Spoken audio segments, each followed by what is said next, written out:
अस्सलाम वालेकुम स्टूडेंट्स। आज हम लोग डिस्कस करेंगे types of chemical bonding. Last time हम लोगों ने डिस्कस किया था कि एक एटम जो है वो बॉन्ड क्यों बनाता है। हम लोगों ने डिस्कस किया था एक एटम बॉन्ड बनाने के लिए कौन कौन से रास्ते जो वो अपनाता है, यानी कि by giving electron, by sharing electron, bye gaining electron. और हम लोगों ने डिस्कस किया था कि ऑक्टेट रूल क्या होता है और ड्यूप्लेट रूल क्या होता है। ये थोड़ा सा हमारा प्रीवियस लेक्चर जो हम लोगों ने ईद से पहले डिस्कस किया था। तो स्टूडेंट आज हम लोग डिस्कस करेंगे types of chemical bonding. Types of chemical bonding पढ़ने से पहले एक टर्म जो है बॉन्डिंग इलेक्ट्रॉन, वो हम डिस्कस कर लेते हैं कि क्या होती है। तो वो कहते हैं the valence electron which are involved in chemical bonding are termed as bonding electron, यानी कि वो इलेक्ट्रॉन जो बॉन्ड बनाने में पार्टिसिपेट करते हैं वो बॉन्डिंग इलेक्ट्रॉन कहलाते हैं। ठीक है। उसके बाद वो कहता है कि वो अब जो इलेक्ट्रॉन बॉन्ड फॉर्मेशन में पार्टिसिपेट कर रहे हैं वो आपके पास बॉन्डिंग इलेक्ट्रॉन कहलाएंगे, जबकि वो इलेक्ट्रॉन जो बॉन्ड फॉर्मेशन में पार्टिसिपेट नहीं करते वो आपके पास कहलाते हैं लोन पेयर ऑफ इलेक्ट्रॉन, जिसको हम इसी चैप्टर के अंदर जो है वो नेक्स्ट टॉपिक्स में डिस्कस करेंगे उसकी डेफिनेशन। तो स्टूडेंट वो कहता है कि इनकी वैलेंस शेल के अंदर पाए जाने वाले नंबर ऑफ इलेक्ट्रॉन्स की बेस पे जो है आपके पास चार किस्म के हम बॉन्ड बनाते हैं। उनकी नेचर को देखते हुए पहला जो होता है वो होता है ionic bond, covalent bond, dative covalent bond और कोऑर्डिनेट कोवलेंट बॉन्ड। ये एक ही बॉन्ड के दो नाम हैं। और मेटालिक बॉन्ड। तो स्टूडेंट आज जो हमारा लेक्चर है वो हम डिस्कस करेंगे आयनिक बॉन्ड के हवाले से। तो वो कहते हैं सबसे पहले तो group one and group two being metal they have the tendency to lose their valence electron forming a positively charged ion। तो सबसे पहले तो स्टूडेंट आप लोगों को जो मैंने थर्ड चैप्टर में पीरियोडिक टेबल बहुत डिटेल में समझाया था उसमें मैंने आपको बताया था कि ग्रुप वन और ग्रुप टू के जो एलिमेंट्स होते हैं वो अल्कली और अल्कलाइन अर्थ मेटल कहलाते हैं रिस्पेक्टिवली, बिलतरतीब। यहाँ पे जो फर्स्ट ग्रुप है और सेकंड ग्रुप के एलिमेंट हैं, इनके वैलेंस शेल के अंदर एक और दो इलेक्ट्रॉन रिस्पेक्टिवली पाए जाते हैं, यानी कि फर्स्ट ग्रुप के अंदर आउटरमोस्ट शेल में जो एलिमेंट्स होते हैं उनके आउटरमोस्ट शेल में एक इलेक्ट्रॉन होता है, और जो सेकंड ग्रुप के एलिमेंट होते हैं इनके आउटरमोस्ट शेल में दो इलेक्ट्रॉन होते हैं। अब हमें पता है कि स्टेबिलिटी हासिल करने के लिए या तो ड्यूप्लेट रूल को फॉलो करना पड़ता है और या फिर ऑक्टेट रूल को फॉलो करना पड़ता है। जो ड्यूप्लेट रूल है बेटा वो छोटे आइटम को फॉलो करते हैं, वो बड़े आइटम्स के लिए नहीं होता, बड़े एलिमेंट्स के लिए नहीं होता।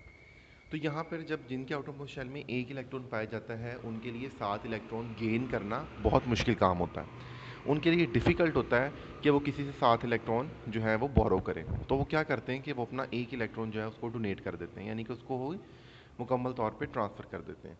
तो यहाँ पे वो यही बता रहा है कि आपके पास जब ये इलेक्ट्रॉन लूज़ करते हैं, यानी कि ग्रुप वन और ग्रुप टू के एलिमेंट, तो हमें पता है कि बाय लूजिंग इलेक्ट्रॉन हमारे पास एक एटम पे कौन सा चार्ज आता है, पॉजिटिव चार्ज आता है। और कौन सा, क्या नाम दिया जाता है उसे उसे हम नाम देते हैं केटाइन का।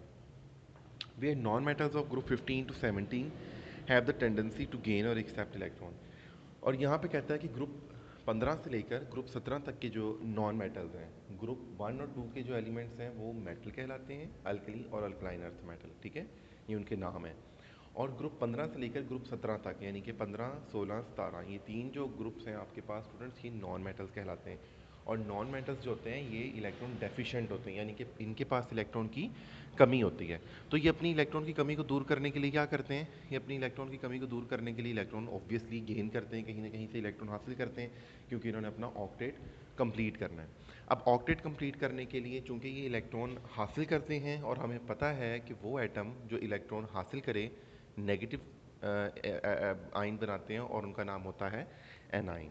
अब वो कहता है if atom belonging to these two different groups, metal and non-metal, are allowed to react, chemical bond is formed। वो कहते हैं अभी ने एक ग्रुप, दो जो ग्रुप हैं उनके पास इलेक्ट्रॉन की ज़्यादती है, और जबकि बाकी जो हमने 15 से 17 तक की ग्रुप डिस्कस किए उनके पास इलेक्ट्रॉन की कमी है।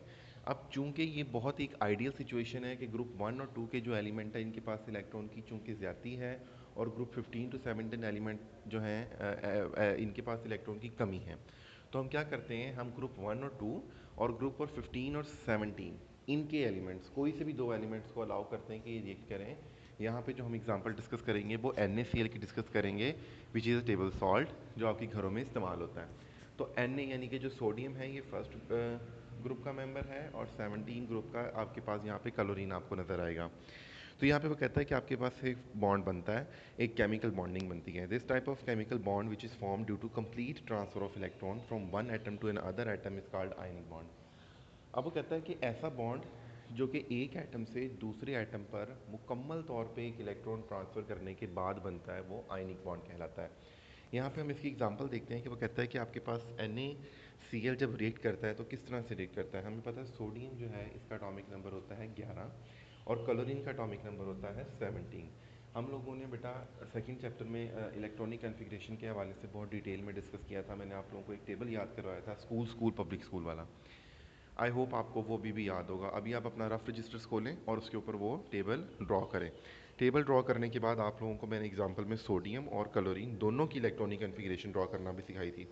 अब वही आप लोगों ने इलेक्ट्रॉनिक कन्फिग्रेशन ज़रा माइंड में लेके आनी है और आपने देखना है कि सोडियम का जो इलेक्ट्रॉनिक कन्फिग्रेशन है वो बनती है 1s2, 2s2, 2p6 और 3s1। चूँकि इसके पास 11 इलेक्ट्रॉन होते हैं, इलेक्ट्रॉन काउंट करें। 1s के ऊपर क्या है जी 2, 2s के ऊपर क्या है 2 और 2p6 के ऊपर क्या है 6। यानी कि 2 2 4 और 6 10, 10 और 1 11, तो 11 इलेक्ट्रॉन इस तरह कंप्लीट हो गए। तो यानी कि इसके वैलेंस शेल में कितने इलेक्ट्रॉन बचे, एक इलेक्ट्रॉन बचे, जिसको हमने सोडियम के ऊपर यानी कि Na के ऊपर डॉट के सिंबल से जाहिर कर दिया। फिर आते हैं क्लोरीन पे। क्लोरीन के पास होते हैं जी 17 इलेक्ट्रॉन। इसकी इलेक्ट्रॉनिक कन्फिग्रेशन बनती है 1s2, 2s2, 2p6, 3s2, 3p6। यानी कि 2 2 4, दो इलेक्ट्रॉन जो है -2 है और सब शेल में है, 2 2s2 सब शेल में 4 हो गए। 6 इलेक्ट्रॉन जो है वो आपके पास p सब शेल में, तो 4 और 6 कितने होते हैं जी 10। उसके बाद 3s2 और 3p5, तो कुल मिला के हो गए 7, यानी कि 17 इलेक्ट्रॉन। तो आउटरमोस्ट शेल में ये आपके पास ब्लॉक की फॉर्म में जो है वो शो किया गया है, ताकि आपको पता लग सके कि ऊपर 3s1 और नीचे 3s2 3p5, ये दो सब शेल जो हैं वो बॉन्डिंग के अंदर पार्टिसिपेट कर रहे हैं। और नीचे वाले जो इलेक्ट्रॉन 7 इलेक्ट्रॉन बनते हैं स्टूडेंट, ये हमने क्लोरीन के ऊपर जो है वो क्रॉस लगा के जाहिर किए हैं, ठीक है, जस्ट टू डिफ्रेंशिएट, फ़र्क को जाहिर करने के लिए। आगे हम पढ़ेंगे भी डॉट और क्रॉस फार्मूला क्या होता है, लुईस का डॉट एंड क्रॉस फार्मूला, ये भी हम मजीद जाके आगे जाके पढ़ेंगे। अभी फ़िलहाल आप यही याद रखें कि सोडियम के ऊपर हमने डॉट से एक इलेक्ट्रॉन को जाहिर किया है और क्लोरीन के पास 7 इलेक्ट्रॉन थे तो उसको हमने क्रॉस से जाहिर किया है। इट डिपेंड्स कि आप जिस तरह चाहें, चाहे आप क्लोरीन के ऊपर डॉट लगा लें और सोडियम के ऊपर क्रॉस लगा लें, ये आप पे डिपेंड करता है। तो स्टूडेंट क्या होता है कि सोडियम के पास चूंकि एक इलेक्ट्रॉन है, वो क्या करता है, वो कहता है जी the frame indicate electron in the valence shell of these elements. Sodium has only 1 electron and chlorine has 7 electron. Sodium being electropositive element has the tendency to lose electron and chlorine being electronegative element has the tendency to gain electron, जिसके बारे में अभी मैं आपको बता चुका हूँ कि सोडियम इलेक्ट्रोपॉजिटिव है, केटाइन बनाने की टेंडेंसी रखता है, और क्लोरीन जो है वो इलेक्ट्रोनेगेटिव है, एनाइन बनाने की टेंडेंसी रखता है। Therefore, they form a positive and negative ion by losing and gaining electron respectively.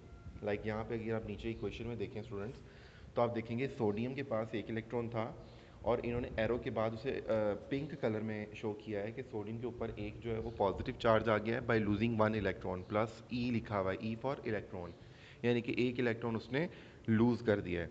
जबकि वही इलेक्ट्रॉन जो है वो क्लोरीन के पास चूंकि 7 इलेक्ट्रॉन थे और उसको सिर्फ एक इलेक्ट्रॉन की कमी का सामना था, तो उसने वो इलेक्ट्रॉन को एक्सेप्ट कर लिया, गेन कर लिया, जिसकी वजह से उसके ऊपर नेगेटिव चार्ज आ गया। Student it's just like example, अगर मैं आपको इसकी डेली लाइफ से एग्जांपल दूं तो वो ये बनेगी कि अगर आप लोगों ने बिज़नेस स्टार्ट करना है अपने फेलो स्टूडेंट्स के साथ, तो आप क्या करते हैं कि आपके पास से फॉर एग्जांपल जो है वो 100 रुपीज़ हैं और आपके जो फेलो है उसके पास 10 रुपीज़ हैं। तो अब किसके लिए ज़रूरी है, मतलब कौन जो है वो पैसे इन्वॉल्व करके, इन्वेस्ट करके जो है उसके ऊपर ज़्यादा अपना हक जमाएगा, जिसके पास 100 रुपये है। ऐसा ही होगा ना, यानी कि जिसके पास 10 रुपये हैं वो इजीली अपने 10 रुपये दे देगा, वो कहेगा चलो ठीक है आप बिज़नेस शुरू करो और हम एक बॉन्डिंग कर लेते हैं, एक बिज़नेस की बॉन्डिंग कर लेते हैं। इस तरह सोडियम भी यही कहता है।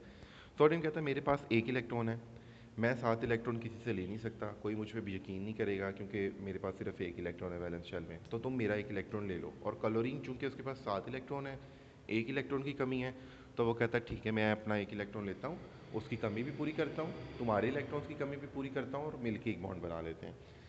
By losing 1 electron from the outermost shell, sodium become sodium cation and left with 8 electron in the second shell, which will be now become the valence shell. अब सोडियम के पास जो outermost shell है उसके अंदर 8 इलेक्ट्रॉन रिमेनिंग रह गए हैं, क्योंकि पहले इसके outermost shell में सिर्फ एक इलेक्ट्रॉन था। अब चूंकि वो एक इलेक्ट्रॉन चला गया तो शेल भी खत्म हो गया। अब जो पीछे एक शेल बचा वो आपके पास सेकंड लास्ट शेल है। सेकंड लास्ट शेल के अंदर स्टूडेंट 8 इलेक्ट्रॉन ही बाकी हैं। By gaining one electron, chlorine atom now also have 8 electron in the outermost shell and become chloride. अब वो कहता है कि दोनों की चूंकि कंडीशन जो है बड़ी आइडियल सी सेट हो गई है कि दोनों के पास 8 इलेक्ट्रॉन है और दोनों के वैलेंस शेल जो है वो ऑक्टेट रूल को फॉलो कर रहे हैं और वो आपस में बॉन्ड भी बना रहे हैं। तो वो कहता है they stabilise themselves by combining each other due to electrostatic force of attraction between them such as. अब वो कहता है कि सोडियम जो है वो चूंकि पॉजिटिव आयन बन गया और क्लोरीन जो है वो नेगेटिव आयन बन गया। अब ये दोनों अनस्टेबल हैं। आयनिक स्पीशीज जो होती है वो बेटा अनस्टेबल होता है, स्टेबिलिटी ज़्यादा अनस्टेबल होती है। अब ज़्यादा अनस्टेबल स्टेबल है तो स्टेबिलिटी भी हासिल करना चाहेगी। वो स्टेबिलिटी हासिल करने के लिए एक दूसरे को जो है वो स्टेबल करते हैं। हमें पता है कि इट्स अ यूनिवर्सल रूल कि unlike charges always attract each other. तो यहाँ पे sodium positive charge, chlorine negative charge, they will attract each other and they will form a bond which is known as ionic bond. तो यहाँ पे वो कहता है the compound form due to this type of bonding are called ionic bonding. अगर मैं आपको इसकी समरी बताऊँ स्टूडेंट्स, तो इसकी समरी ये है कि आपके पास वो कहता है the bond which is formed by the complete transfer of electron from one atom to an other atom, यानी कि एक एटम के आउटरमोस्ट शेल में से एक इलेक्ट्रॉन का मुकम्मल तौर पर मुंतकिल हो जाना दूसरे एटम के आउटरमोस्ट शेल में। क्यों? To complete the octet rule, to follow the octet rule, एक दूसरे को स्टेबलाइज करने के लिए। और ये कौन लोग करते हैं, कौन से एलिमेंट करते हैं? ग्रुप 1 और 2 के एलिमेंट्स चूंकि मेटल हैं, they have tendency to lose electron to become electropositive element, and the group of 15 and 17 elements are non-metal and they have tendency to accept electron and become electronegative element. So they combine with each other. When they allow to combine with each other, they will form a bond which is known as ionic bond. Best example जो हम discuss कर सकते हैं which is ionic bond of sodium chloride, table salt, ये जो आप अपने घरों में इस्तेमाल करते हैं स्टूडेंट्स, ये वो इसकी एग्जाम्पल है। कितना इंटरेस्टिंग एग्जाम्पल है स्टूडेंट, आपके लिए बहुत ईजी होगा कि आपके घर में जो है वो सॉल्ट मौजूद है, ठीक है, और सॉल्ट जो है ये उसके अंदर बॉन्डिंग पाई जाती है जिस कॉल्ड आयनिक बॉन्डिंग। तो ये अब आपके लिए एक इंटरेस्टिंग इन्फॉर्मेशन भी है। और स्टूडेंट ये पेपर पैटर्न के हिसाब से इंतहाई इंपॉर्टेंट लेक्चर था जिसको इसलिए एक्सटेंड कर दिया गया क्योंकि पेपर में ये लॉन्ग क्वेश्चन वाइज बहुत अहम है, ठीक है। पेपर में अगर ये लॉन्ग क्वेश्चन आएगा इस चैप्टर में से जो कि लॉन्ग क्वेश्चन आना है तो उसमें ये पार्ट की सूरत में आएगा आपके पास, ठीक है। तो इसको स्टूडेंट आपने ध्यान से याद करना है। इसके अंदर किसी किस्म की क्रैमिंग नहीं करनी, कोई रट्टेबाजी नहीं करनी। किसी भी किस्म का कोई क्वेश्चन हो, अभी भी प्रॉब्लम हो, आप लोगों ने जो है वो मुझसे कमेंट सेक्शन में या व्हाट्सएप के ऊपर ही मैसेज करके आप लोगों ने पूछ लेना है। अल्लाह हाफिज़।